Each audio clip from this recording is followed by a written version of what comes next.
Howdy, howdy. Dylan with Huntsville Guns. Another project for you. This is one that I have been looking forward to the opportunity to get done. Kind of a personal project that I've wanted to do. I just haven't had the opportunity. And conveniently, had a customer drop off a gun and the part. So I don't even have to pay for it out of my pocket. I get to do it for somebody else and make a video for y'all. So what we have is a Remington 870. This is an older 870.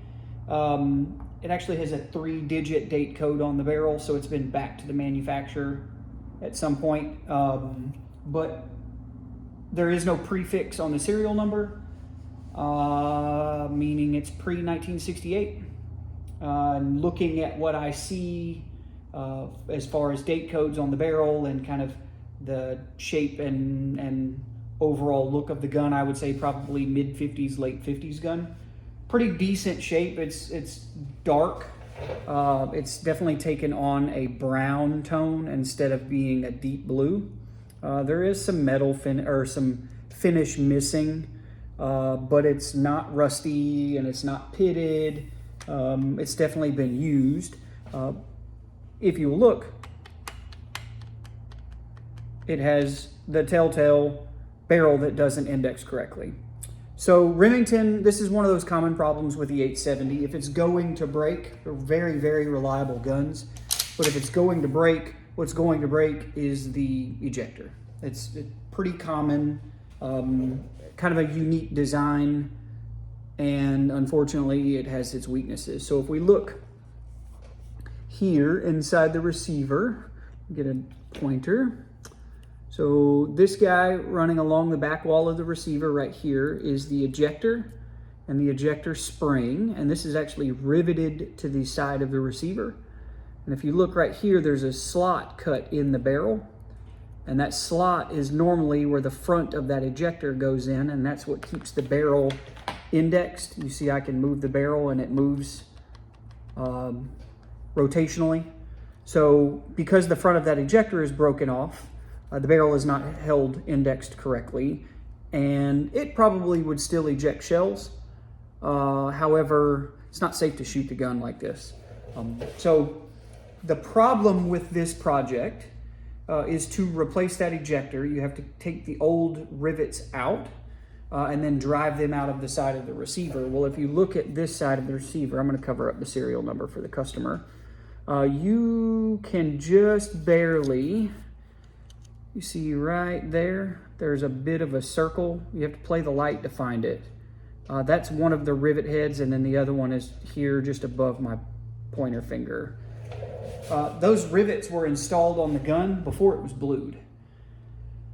And so to replace them, you have to grind out the heads of the rivets inside the receiver and then drive those rivets out the other side. Well, when you reinstall new rivets, and a new ejector, you have to refinish the heads of the rivets, or you have to dress down the side of the gun and refinish the side of the receiver.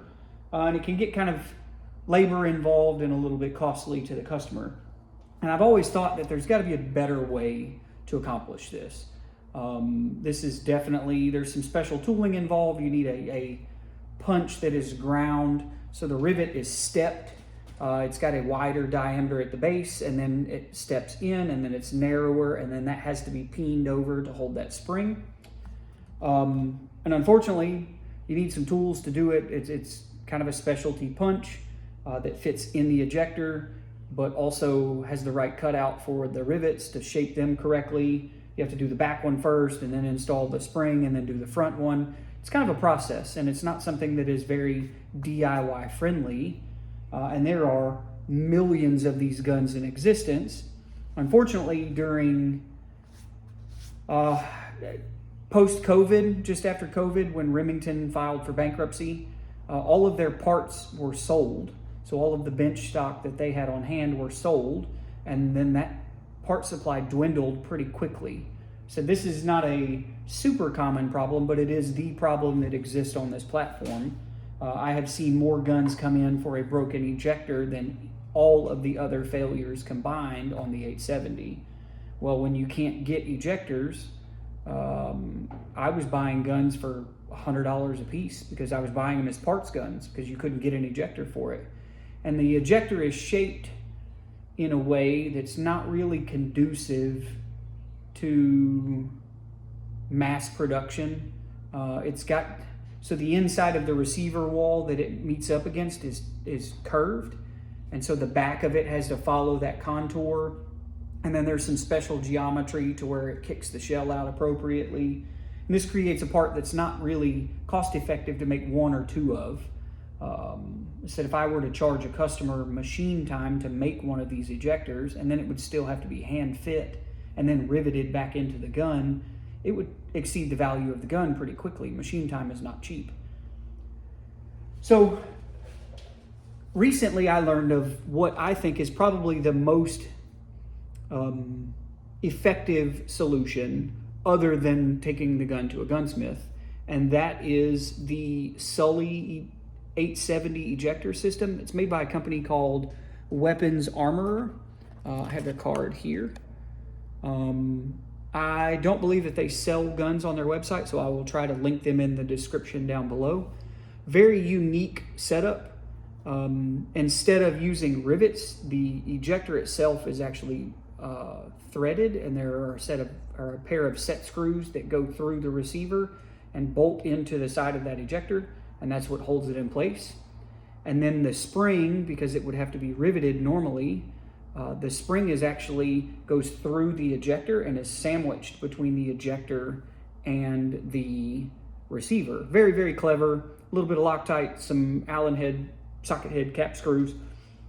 You're back in business. Obviously, the finished product is not going to be smooth like these are, where you can't tell the rivets are there. But it becomes a DIY project versus a gunsmith project. And I think that there's some merit to that. This, like I said, there are millions of these in existence. And to be able to put them back into service. Now, ejectors are available again.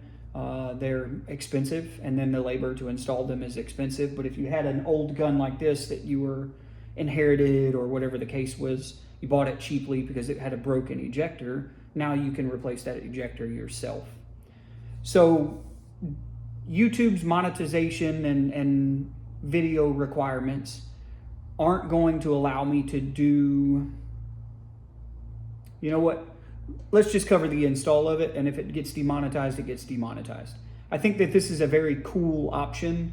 I haven't seen a lot of advertising on it. The card specifically says that it's a patent pending system, and so I'm assuming it's relatively new to the market, and I'm just now hearing about it. But let's cover the removal of the broken ejector and then the installation of the new ejector, and see if I can give you an idea of what that looks like. There are some instructions on their website, but there isn't that I could find anyway, a visual how-to of doing the actual job. So it's going to take me a little bit of finagling to set the camera up, because I have to actually grind the rivets out in the receiver, and so I'm going to try to get set up to where I can do that and show y'all kind of how I'm going to go about it, and then we'll cover the installation. So stick with me. This one may be slightly different, and the camera work may be crap. I apologize in advance, but let's see if we can't make a non-functional ejector a functional ejector. Okay, I think I've got this set up to where I can show y'all the process. So let me get a little closer. If you look here, there is a rivet here on the front of the spring, and then underneath the tail of the spring back here, this moves, by the way, underneath back here, there is a second rivet. And so what we need to do is remove this rivet head here, pry that spring out of the way, and then grind out the second rivet back here. So unfortunately, there's not a good way where I can do this and still show y'all. So I'm going to do my best, but I am going to be using a Dremel. This is actually the handheld extension on my Dremel, and a small cutoff wheel. And I'm going to go in through the bottom of the receiver and then like this angle here, grind off the head of that rivet, just removing enough material to get that spring out of the way. So give me 1 second. I'm gonna try to get a little bit better angle from the top down to where I can still see what I'm doing and you can see as well.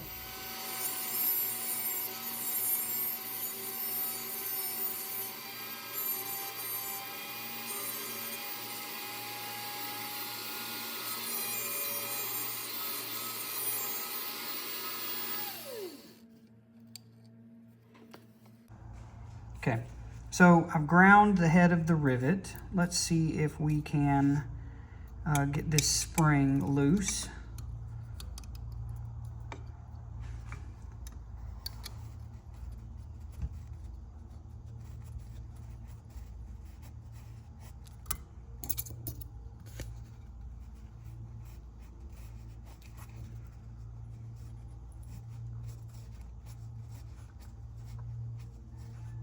You can see the rivet separating, and there we go.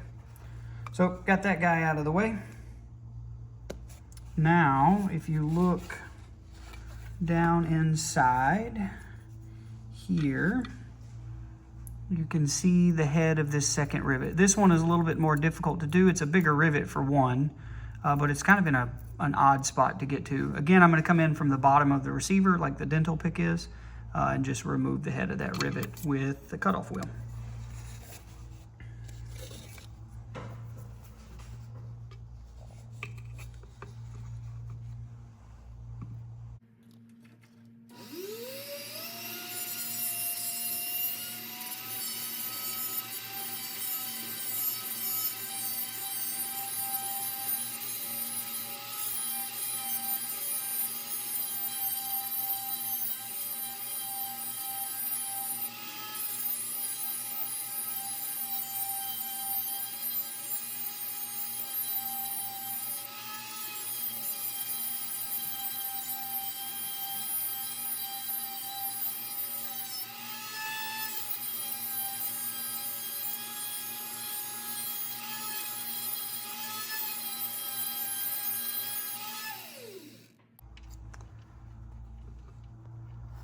Let me take a look and see. It would appear that we've gotten the back loose. Now we need to finish removing the rest of the rivet here on the front section where it is mushroomed over the ejector.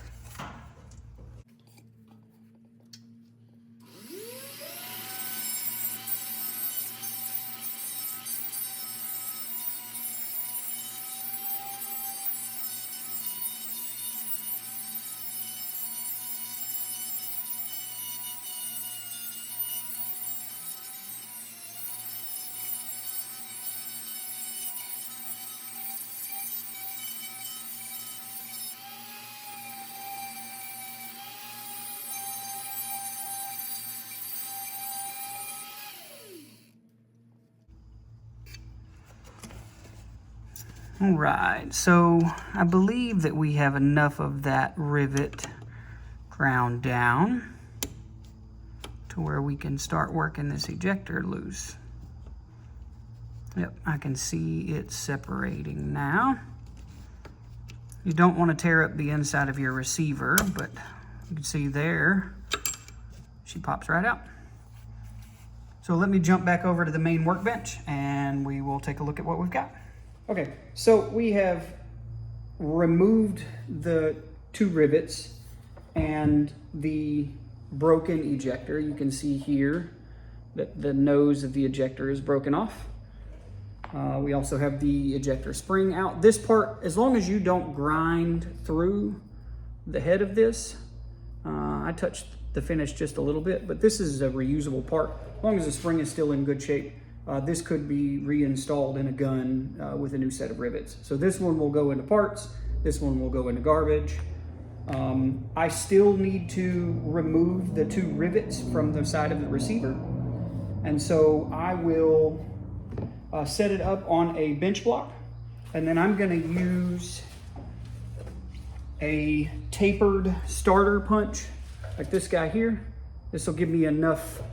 I need to redress the nose of it first, but this will give me enough force without bending the punch to start those rivets moving. They're not normally very tight, but you do need to give them a pretty sharp rap with the hammer to get them started. So let me dress this up right quick, and then we'll knock these out.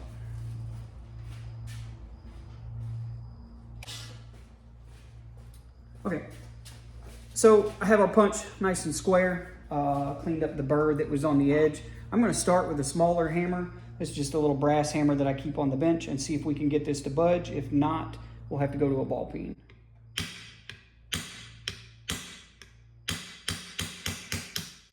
No problem. And that rivet just came right on out of there. Just a couple of little taps, get it started, and then you can see the hole there where it was installed. So let me try the second one. This is the one that's closer to the back of the ejection port. You want to make sure you don't scratch up the side of your receiver in the process.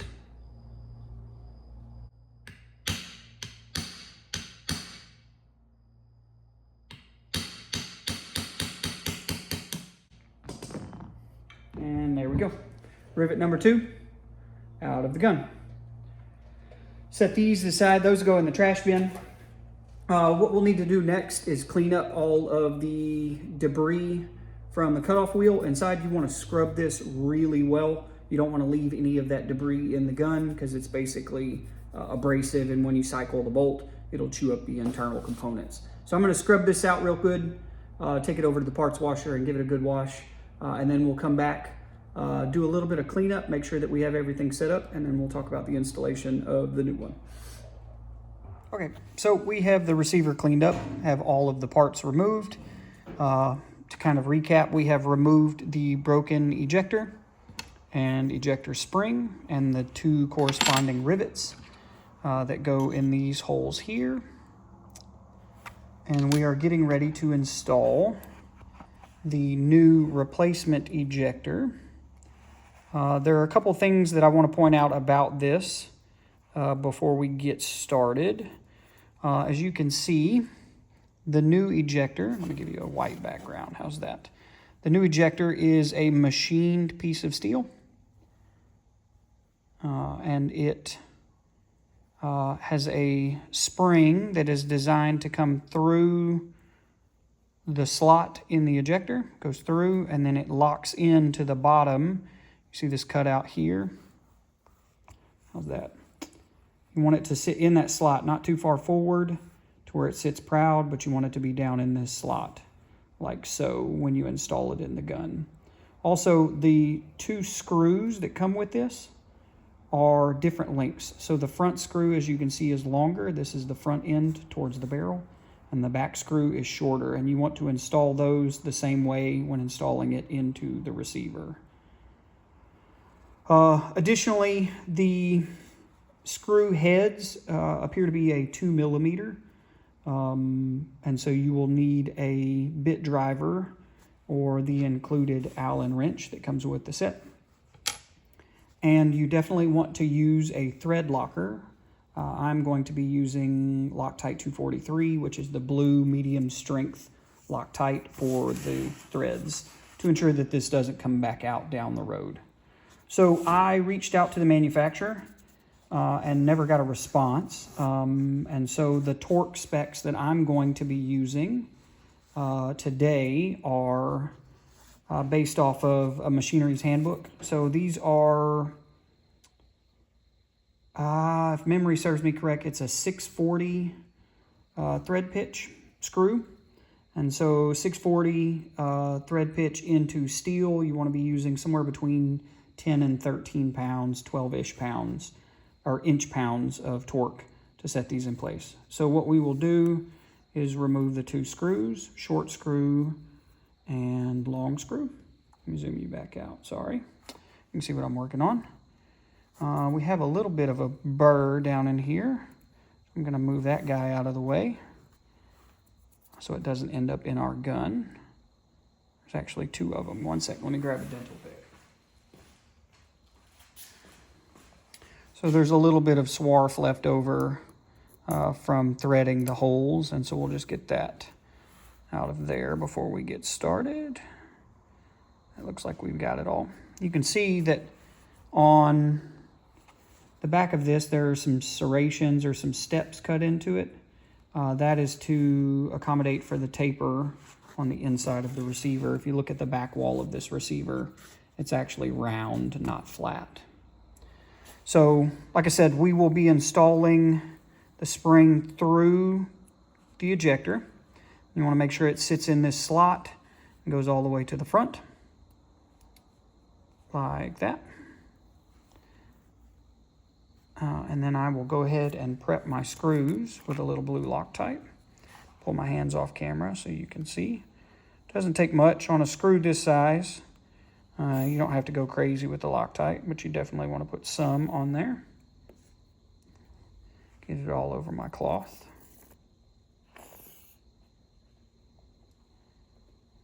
So we've got a little Loctite. And then we are going to install the ejector. The easiest way I have found to do this is to come in from the bottom and then align it with the holes the best you can, like that. And then press down from the inside of the receiver while rotating. Again, we're going to put the long screw in the front. We're going to line these up with our holes on the inside. And take our little provided Allen wrench and go ahead and get that one started. Make sure you do not cross thread these tiny little screws. One time cross threading it and that screw is ruined. So we'll get that guy started, and then we will grab the rear screw. Drop it down in there. Get it started. Get about a thread or two. Our front one lined up a little bit better.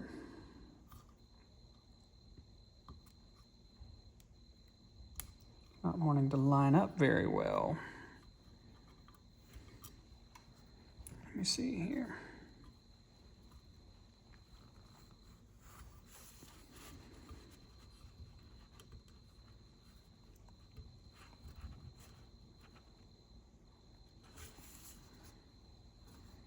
Maybe if we loosen this guy just a portion of a turn. Yep, there we go.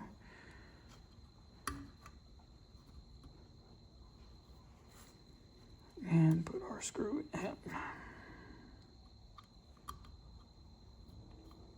I understand that my hands are in front of the camera and I apologize.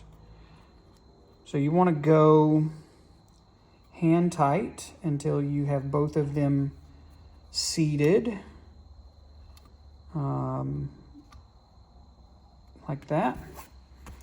And then we're going to look in and make sure that our spring is not binding, that it fits down in the slot here. Seems like we've got just a little bit of a bind. And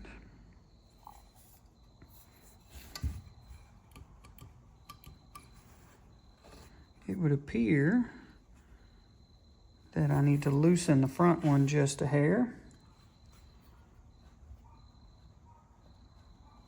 And then pull the spring down some and then tighten it back up. Much better. So I can press down on the ejector spring and it doesn't contact either the top or the bottom of the ejector. And then, like you say, you can see just here the head of that screw, and then the other one is underneath the spring here. So what I'm going to do is grab my torque driver, and we are going to start at about 8 inch-pounds. Give both of those 8, and then I'm going to go up to 12. And so we're going to torque these guys at 12 inch-pounds.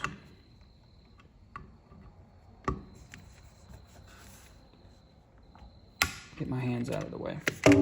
Cameraman, I am not. And there you have it. You can see these are a little bit proud of the side of the receiver. That's by design. You definitely want them to be even though. The manufacturer suggests that they're going to be proud about the thickness of a dime. But there you have it. One installed ejector and ejector spring. So let me jump back over to the main workbench and let's get this gun put back together. And if there's still enough daylight, we may get a chance to test fire it too. Okay, so for the sake of clarity, I have pulled this ejector back out of this gun. Got the injector installed, got everything torqued up. I went to tighten everything down and reassemble, and the bolt and carrier wouldn't go into the gun. So it would appear that the manufacturer has modified the ejector from the original slightly, and I did have to take a file and a stone to this to get it closer to the original dimension. I didn't find anything in their literature or their videos that would express that you may need to fit this. It does say that it needs to be installed by a professional gunsmith, but I didn't see anything specifically that said that it would need some fitting to work. And so I'm gonna attempt to reinstall this now that I have modified it slightly. And all I did was remove a little bit of excess material that was causing the bolt to bind. I didn't change the shape or bend it or do anything crazy like that. And so something that should be well within the ability of somebody with an understanding of how this is supposed to go together. But I'm gonna get it reinstalled right quick and then drop the bolt and carrier in there and make sure that I have in fact removed enough material, and then I'll show you where I had to modify it. Let me get this put together right quick. Let's see what we've got. You may notice a little bit of jump in the time lapse, trying to determine what was causing the binding, but I think I've got it figured out now.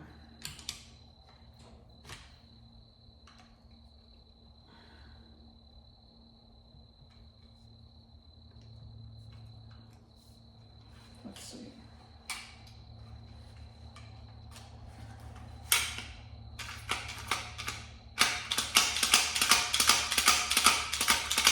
Still hanging up.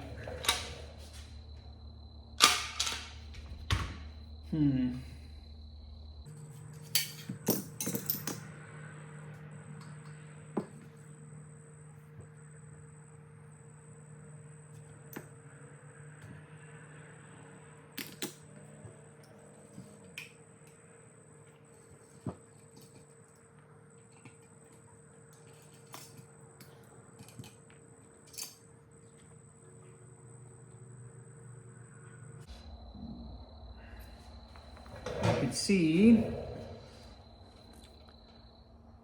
the shiny surface is where I have polished the material and removed a little bit of that lip that protrudes into the gun. And then you see on the very leading edge of it right there, the bolt is actually making contact as it's moving rearward.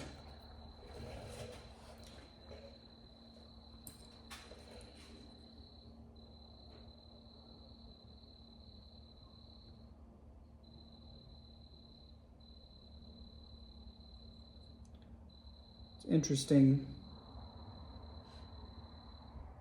the change that they have made almost makes me think that this is in fact for a left-handed gun instead of a right-handed gun. Let me do a little research.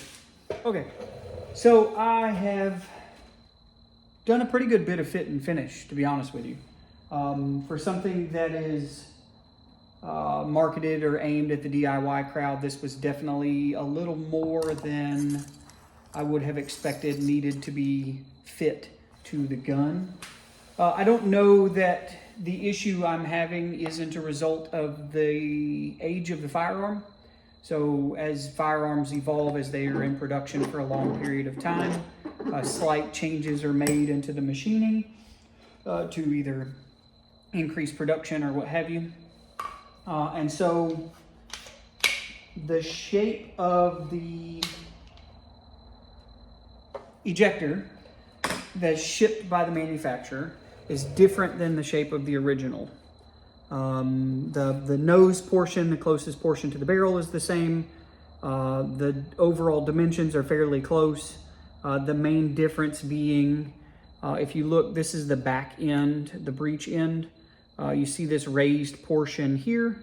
That raised portion is actually on the opposite side on the new ejector, and it had to be, it was square, and so I had to radius one edge of it and then roll that material with a file and some stones to where the bolt would slide over the top of it. I think it, like I said, it's probably designed around a new 870, a new production one, and this being a much older gun, that's probably where part of the issue is coming from, I'm assuming. But I now have it fit to where the bolt cycles like it's supposed to. So let me now go to time lapse and put this back together.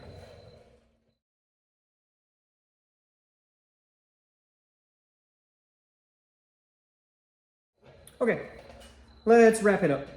We have Remington 870. We have removed the factory ejector and ejector spring and replaced them with the Weapons Armorer Sully 870 ejector system.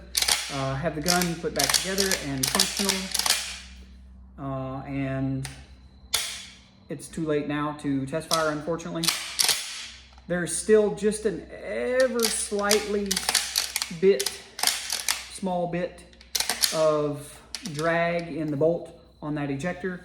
I may pull it back apart and tinker with it just a little bit more, but ultimately for something that is marketed as a quicker replacement or an easier replacement, I had to do just as much fitting to this as I would if I had to install a new factory style ejector. The only difference is I don't have to refinish the receiver when I blend the pins with it. Ultimately, I'll leave it to you to determine if this is something that's viable for your specific scenario. There's a little more involved in it than I originally anticipated. It's definitely not a plug and play type thing. Again, could just be the particular firearm I'm using, but one would assume that all 870s, that the part would be designed for all 870s. I would assume that anyways. Hope you find this useful. I'm gonna try to make this flow a little bit better than I've actually recorded it. This has been recorded over a couple of hours as I've been busy doing other things. But if you like this format where we go back and forth from the main bench over to the overhead view, drop that in the comments down below. I'm trying to make things that are a little more entertaining to watch. Hope I hit the mark. Thanks for hanging out.